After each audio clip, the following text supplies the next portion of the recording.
Okay, bevor wir direkt zu Shippuden springen, müssen wir noch einen Punkt in Naruto Classic abhaken. Nach dem Tod des dritten Hokage Hiruzen machen sich Jiraiya und Naruto auf die Suche nach Tsunade. Ebenso wie Orochimaru und Kabuto. Jiraiya will, dass Tsunade Hokage wird und Orochimaru will, dass sie seine Arme heilt. Obwohl ich bis heute bezweifle, dass sie in der Lage gewesen wäre, dies zu tun. Ich meine, da die Arme versiegelt wurden, aber naja, das ist ein anderes Thema. Bevor sich die drei getroffen haben und es zum Kampf zwischen den drei legendären Sannin kommt, gab es schon einen kleinen Teaser auf den Kampf, und zwar in Episode 88. In der Folge sitzt Tsunade am Automaten und gewinnt zweimal hintereinander den Jackpot. Sie merkt selbst, dass etwas nicht stimmt und es etwas Schlimmes passieren wird. Wenn wir uns aber die Symbole auf dem Automaten genauer ansehen, sehen wir, dass eine Schlange, eine Kröte und eine Schnecke abgebildet sind. Also Katsuyu, Gamabunta und Manda, was eben wie bereits erwähnt ein Teaser für den Kampf und ihr Treffen ist. Das Jutsu des Tausches! Keine Ahnung, wo der Typ steckt, aber auf sicher hat er einen Riesenknall.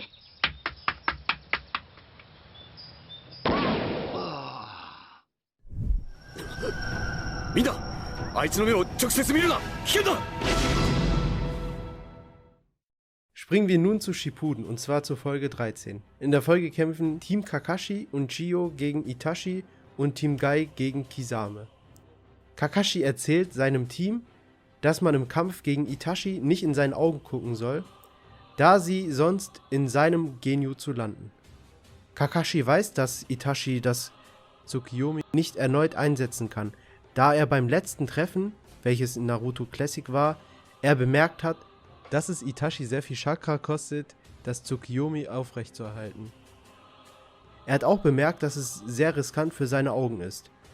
Woraufhin Kakashi Itachi fragt: Itachi, omae no shiryoku, doko made ochiteiru? Daraufhin ist Itachi schockiert, aber nicht darüber, dass Kakashi das gesagt hat, sondern darüber, dass Itachi dadurch bemerkt hat, dass Kakashi auch das Mangekyo Sharingan besitzt, welches uns als Zuschauer erst gezeigt wurde, als Naruto und Kakashi Deidara verfolgt haben, und zwar in Folge 27 bzw. 29. Mangekyo Sharingan!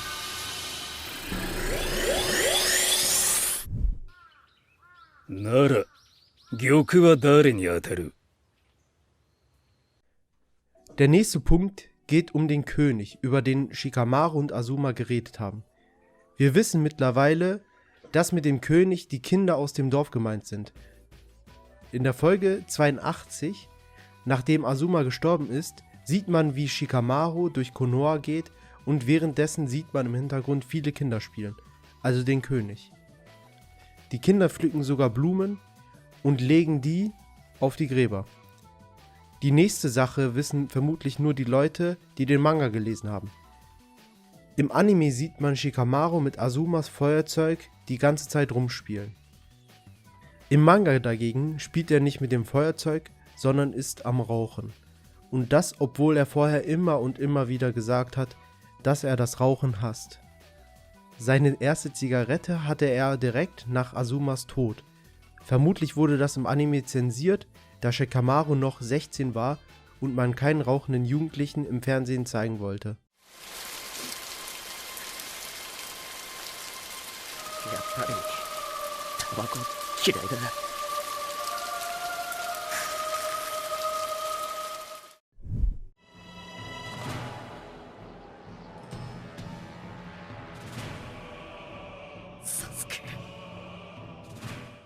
Bevor ich zum letzten Punkt komme, hier noch eine Kleinigkeit, die mir aufgefallen ist.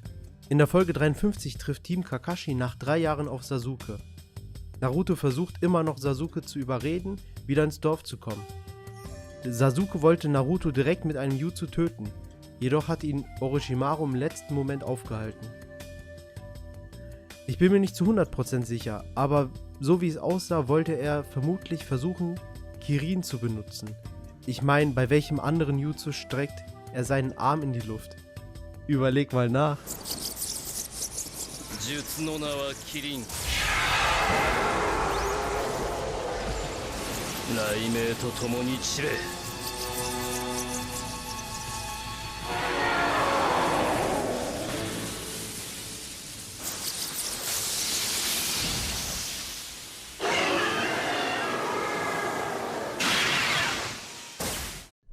Und nun zum letzten und größten Punkt. Hierbei geht es um den Kampf zwischen Sasuke und Itachi und um die japanische Mythologie. Fangen wir mal ganz einfach an. In der japanischen Mythologie gibt es zwei Götter, dessen Namen euch bekannt vorkommen sollten. Und zwar Izanami und Izanagi. Izanami und Izanagi sind Geschwister, aber auch gleichzeitig ein Ehepaar. Es wird gesagt, dass die beiden die Welt erschaffen haben. Izanami starb, als sie den Feuergott Kagutsushi zur Welt brachte. Enton, Fono Ikazuchi!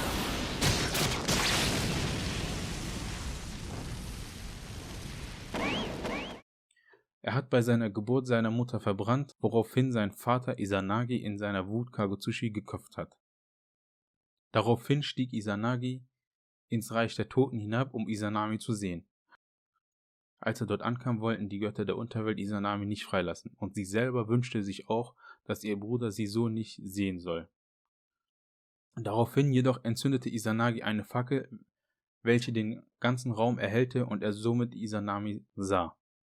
Ihr Körper war unansehnlich, verfault und von Maden bedeckt. Es hausten 8 Donnergötter in ihr. Nachdem Izanagi seine Schwester so gesehen hat, ist er direkt geflohen und badete im Meer, um sich von den Toten zu reinigen. Daraufhin erschuf er Amaterasu, die Sonnengöttin, aus seinem linken Auge, Tsukiyomi, den Mondgott, aus seinem rechten Auge und Susanoo, den Sturmgott, aus seiner Nase.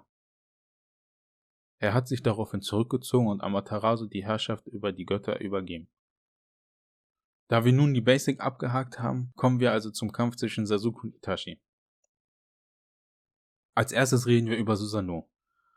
Durch viele verschiedene Sünden, die er begangen hat, verbannte seine Schwester Amaterasu ihn aus dem Himmel.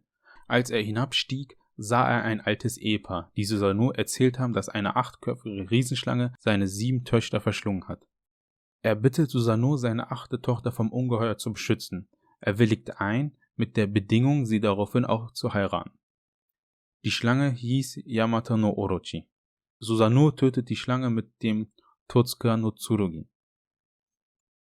Viele von euch haben den Zusammenhang eventuell schon bemerkt. Und zwar, nachdem Sasuke kaum bis gar kein Chakra mehr hatte, kam die 8-köpfige Riesenschlange und Orochimaru selbst, also Sasuke, raus und wurden daraufhin von Itachi Susanoo mit dem Totsuka-Schwert versiegelt, genau wie in der Mythologie. Nachdem Susanoo die Schlange in mehrere Stücke gehauen hat, findet er im Körper der Schlange das Schwert Kusanagi no Tsurugi, welches auch im Anime von Sasuke und Orochimaru benutzt wurde. Itachi ist der einzige im Anime, der das Susanoo, Amaterasu, Tsukiyomi, Izanagi und Izanami anwenden kann.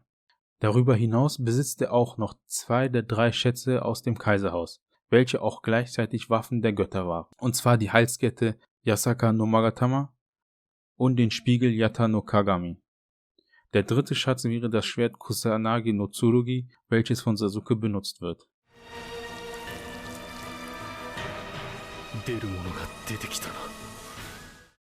So いえば何捕まえるんでしたっけ？賛美だ、賛美。1尾2尾僕はトビなんちって。 Oh, habe ich gesagt, das war der letzte Punkt? Naja, egal. Hier mal ein Bonusfakt, der ist auch recht schnell abgehakt. Und zwar geht es um Tobi in der Folge 105. Um genau zu sein, um die englische und japanische Synchronisation. Ich denke, jeder von uns kennt die japanische Stimme von Madara, beziehungsweise, Achtung Spoiler, Obito mit Maske. Hier einmal ein Beispiel. 砂利と本気で喧嘩する大人がいるか？そんなことより、もう終わりか？ Und hier die englische Stimme. What adult would go full force when fighting mere children? But anyway, are you finished now? Viele von euch denken bestimmt, dass Tobi zum allerersten Mal in Folge 125 mit der Madara-Stimme gesprochen hat, während des Gesprächs mit Pain. Das stimmt aber nicht so ganz. Denn was sagt ihr denn hier zu dem Clip?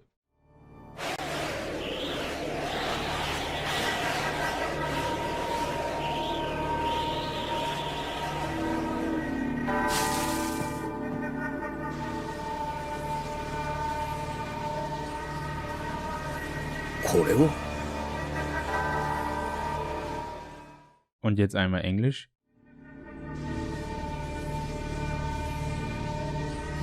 Well, looky here. Ganz genau, hier hat Obito zum allerersten Mal nicht mit der Tobi-Stimme geredet. Aber das ist nicht alles. In der englischen Version haben die sogar die echte Obito-Stimme benutzt. Jetzt ist halt die Frage, ob dies aus Versehen war oder ob man den Synchronsprecher für Obito als erstes für Madara eingeplant hat und es am Ende geändert hat. Dies kann ich euch leider nicht beantworten. Ja, ne?